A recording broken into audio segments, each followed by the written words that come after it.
विशाल कदम सरांनी जे सिटी पार्कमध्ये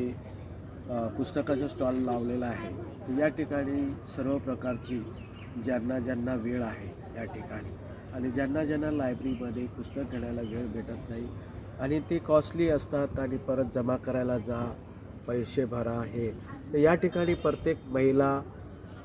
रिटायर मुलं ज्याला वाचनाची आवड आहे ते येऊन या ठिकाणी पुस्तक वाटतात. भविष्यात ज्या ज्या महिलांना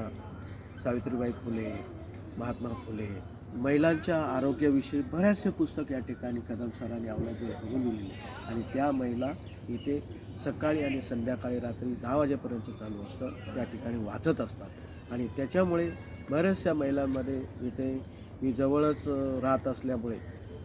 जेव्हा स्थापन झाल्यापासून इथे येतो मी पण रोज 1-1, 2-2 तास वाचतो. पण जेव्हा महिलांची मुलाखत घेतो बऱ्याचशा महिला त्या वाचत असतात आणि स्वतःच्या वाचनामुळे स्वतःमध्ये आरोग्याविषयी काही हृदयाचे आजार आहे, काही अस्थिवेग आहे, बरेचसे आजाराविषयी पुस्तक आहे आणि त्याच्यातून त्यांच्या आजाराची देखभाल करत आहे आणि महिलांचा जो यापूर्वी त्यांना जे पुस्तक वाचायला मिळालेले नाही आहेत ते पुस्तक वाचत आहेत आणि जे पुस्तक विकत घेतलेले नाही ते पण पुस्तक या ठिकाणी फ्रीमध्ये असल्यामुळे ते वाचन करून आपल्या ज्ञानाची क्षमता वाढवत आहेत आणि हा जो उपक्रम आहे सरांचा मोफत वाचन कट्टा खूप चांगला आहे आणि खूप उल्लेखनीय आहे. तर मी सरांचं अभिनंदन करतो आणि हा कट्टा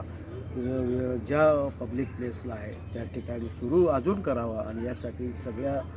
वाचन व्यक्तींनी, लेखकांनी आणि इतर दानशूर व्यक्तींनी आपल्याजवळ असलेली पुस्तक जी पडून आहे, रद्दीत आहे,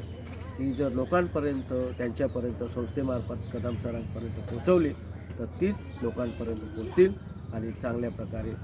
वाचक तयार होईल आणि वाचक तयार झाला की लोकांमध्ये ऑटोमॅटिक बदल होईल. धन्यवाद.